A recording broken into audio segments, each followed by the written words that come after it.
दोस्तों, international media में हमारे प्रधानमंत्री श्री नरेंद्र मोदी जी को लेके काफ़ी ज़्यादा कुछ नेगेटिव चल रहा है।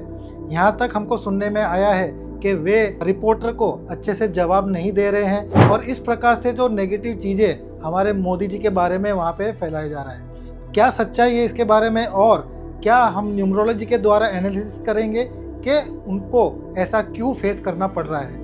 उनकी डेट ऑफ बर्थ की एनालिसिस लेके मैं आपके सामने हाजिर हुआ हूँ, जिससे हम पता लगाने की कोशिश करेंगे कि आगे आने वाला समय उनके लिए कैसा रहने वाला है। इंटरनेशनली उनके बारे में जो चर्चाएं हो रही हैं, उनको जो डिफेम किया जा रहा है, उसके पीछे का राज क्या है। तो दोस्तों, आज के इस वीडियो में पूरे डिटेल से श्री नरेंद्र मोदी जी की डेट ऑफ बर्थ का हम एनालिसिस करेंगे और जानेंगे। दोस्तों, श्री नरेंद्र मोदी जी की जो डेट ऑफ बर्थ है वो है 17/9/1950, यानी कि जब हम इनका ड्राइवर कंडक्टर कॉम्बिनेशन निकालते हैं तो इनका ड्राइवर निकल के आता है 8 और कंडक्टर निकल के आता है 5। दोस्तों, 8-5 वैसे तो एक अच्छा कॉम्बिनेशन है और जैसा कि आप जानते ही हैं, श्री नरेंद्र मोदी जी ने जीवन में बहुत ही ज़्यादा स्ट्रगल किया है। ग्रास रूट लेवल से मेहनत करके वो यहाँ तक पहुँचे हैं और यही नंबर 8 की खासियत है कि वे हार नहीं मानते हैं, मेहनत करते रहते हैं जब तक वे एक टॉप पोजीशन तक ना पहुंच जाए, और जैसा कि हमने इनके जीवन में देखा। लेकिन अब जो डिफ़िकल्टी वे फेस कर रहे हैं, जो इंटरनेशनल मीडिया या फिर सारे दूसरे कंट्रीज़ भी जो हैं वो धीरे धीरे मोदी जी के अगेंस्ट में बोल रही है, तो इसके पीछे का राज क्या है। दोस्तों, इसके पीछे की वजह है जो उनका अभी पीरियड चल रहा है दोस्तों, वो है पर्सनल ईयर 9। जी हाँ, न्यूमरोलॉजी में जब भी पर्सनल ईयर 9 आता है तब हम उसे है ऑडिट ईयर कहते हैं दोस्तों। जी हाँ, यानी कि आपने जो भी कुछ कर्म किया है वहाँ पे अगर आपने कुछ गलतियाँ की है तो डेफिनेटली उसका एक इम्पैक्ट आपको होता है।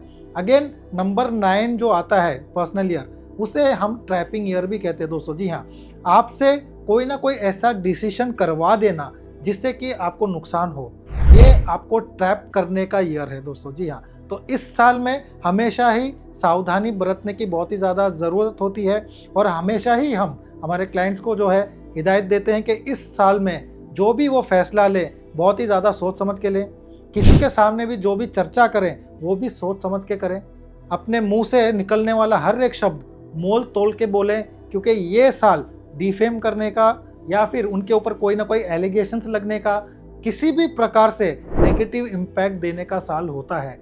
तो ये साल पर्सनल ईयर 9 जब भी किसी का भी आए, चाहे वो ड्राइवर नंबर 1 हो चाहे 2 हो, 1 से लेकर 9 तक जितने भी ड्राइवर नंबर्स हैं, उनका जब भी पर्सनल ईयर 9 आता है वो साल 100% आपको सावधानी बरतनी होती है। तो यहाँ पे जो मोदी जी का साल चल रहा है वो है 9। तो ये साल में आप ऐसी बहुत सारी खबरें भी देखेंगे और बहुत सारी नेगेटिविटी उनके बारे में भी आप सुनेंगे भी, और हो सकता है अगर वे अपने मन को संभाल ले, अपने दिमाग को अगर संभाल के सही तरीके से डिसीजन ले तो फिर भी बच जाए।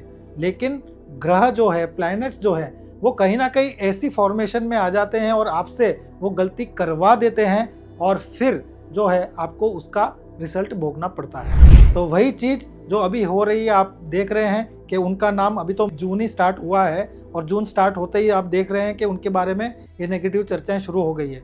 अभी तो और भी 6-7 महीने इस साल के बचे हुए हैं। तो दोस्तों, हम सारे भारतीय होने के नाते और हमारे रिप्रेजेंटेटिव मोदी जी हैं, तो उनके जीवन में अगर कोई इम्पैक्ट होता है तो वो हम सबको भी फेस करना पड़ता है। इस वजह से हम सबको भी बड़ा ही ध्यान रखना है, हमारे एक्शंस को भी हमें प्लान करके ही करना पड़ेगा इस साल। इसके अलावा मैं कहूँगा कि मोदी जी के जो आने वाला जो पीरियड है, जो कि है 2027 और 2028, ये 2 साल भी उनके लिए एंटी ईयर है दोस्तों। जी हाँ, उनके लिए पर्सनल ईयर 1 आ रहा है और 2 आ रहा है। इसका मतलब उनका ड्राइवर है 8। अब 8 के लिए जो सबसे एंटी ईयर कहा गया है वो है 1 और 2।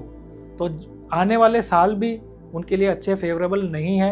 तो ऐसे में आप देखेंगे कि काफ़ी ज़्यादा स्ट्रगलों का सामना उनको करना पड़ेगा, बहुत सारे डिसीजंस उनको लेने पड़ेंगे, या फिर मैं कहूँ कि उनको बहुत सी कठिनाइयों का सामना करना पड़ सकता है दोस्तों। पॉलिटिकल करियर में भी आप देखेंगे कि उनको बहुत ही ज़्यादा तकलीफ़ों का सामना करना पड़ सकता है। इवन उनकी पार्टी में भी, जो कि वो बीजेपी के लीडर हैं, तो बीजेपी में भी आप देखेंगे कि कोई ना कोई बगावत, कोई ना कोई अलगावत उनके साथ में जुड़ा रहेगा, या कोई ना कोई ऐसे लोग भी अभी एकत्रित होंगे जो उनके सामने खड़ा होगा। तो इस वजह से हर प्रकार से उनको वो दिक्कतों का सामना करना पड़ सकता है। और उनको जब दिक्कत आएगी तो डेफिनेटली, क्योंकि हम भारतीय हैं, हम इंडियंस हैं, तो हमको भी कहीं ना कहीं उसका एक इम्पैक्ट ज़रूर मिलेगा और हमको भी उसकी तैयारी करनी चाहिए। दोस्तों, मोदी जी जो हैं वो इंटरनेशनली भी और नेशनली भी बहुत ही ज़्यादा स्ट्रॉन्ग व्यक्तित्व है उनका, ऐसा हर एक इंसान मानता भी है। दूसरे जितने भी देश हैं, हर एक देश में उनकी जो इमेज है वो बहुत ही ज़्यादा स्ट्रॉन्ग भी है, जो उन्होंने इतने साल तक उन्होंने क्रिएट भी की है।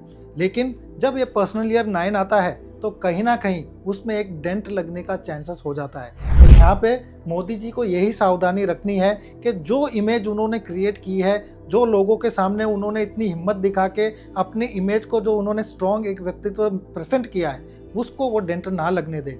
इसके लिए उनको जो है बहुत ही ज़्यादा डिप्लोमेसी अपनानी पड़ेगी। जो उनका एग्रेसिव नेचर है, वो नेचर को उनको थोड़ा सा उनको कॉम्बैट करना पड़ेगा और अपने आप को एक अच्छा डिप्लोमेसी की थियरी के द्वारा उनको अपने आप को आगे रखना पड़ेगा। क्योंकि ये समय ऐसा है, तो इस समय में डेफिनेटली उनको वो सावधानी बरतनी ही होगी। क्योंकि जब वे सावधानी बरत के कोई डिसीजन लेंगे तो कहीं ना कहीं जो लोग इंडिया को डिफेम करने की कोशिश करते हैं उनके द्वारा, तो वो कहीं ना कहीं नाकामयाब होंगे और भारत को डिफेम करने से वे पीछे हट जाएंगे। तो यहाँ पे उनके जो डिसीजन है बहुत ज़्यादा मैटर करते हैं हमारे भारत को आगे रखने में। तो यहाँ पे डेफिनेटली डिप्लोमेसी एंड उनके डिसीजन बहुत ही ज़्यादा मायने रखते हैं। तो इस साल में उनको जो है एग्रेशन की कमी लानी है उनके नेचर में, और बहुत ही ज़्यादा पॉलिटिकली कहीं ना कहीं उनको हो सकता है कॉम्प्रोमाइज़ भी करना पड़े। तो वो उनको डिसीजन लेना कि कहाँ पे करना है, कहाँ पे नहीं करना है, वो थोड़ा सा टफ होने वाला है। और जो इंटरनेशनल मीडिया में उनको लेकर चर्चाएं हो रही है कि वे आंसर नहीं दे रहे हैं, उनकी जगह पे वो रिप्रेजेंटेटिव को आगे खड़ा कर रहे हैं जवाब देने के लिए, तो यहाँ पे मैं उनको सजेस्ट करूँगा कि वे खुद इतने अच्छे आंसर्स दे सकते हैं, मीडिया को फेस कर सकते हैं, तो उनके लिए अच्छा रहेगा। और वो रिप्रेजेंटेटिव को आगे खड़ा ना करके इंटरनेशनल मीडिया को अच्छे से फेस करें, जिससे कि हमारे इंडिया की जो छवि है और उनकी भी छवि जो है वो और भी ज़्यादा पुख्ता होगी और भी ज़्यादा स्ट्रॉन्ग होगी। लेकिन जैसा कि मैंने पहले कहा कि ये जो समय है बहुत ही ज़्यादा उनको एक डायलेमा में डाल सकता है, डिसीजन मेकिंग में उनको थोड़ी सी मुश्किलात हो सकती है।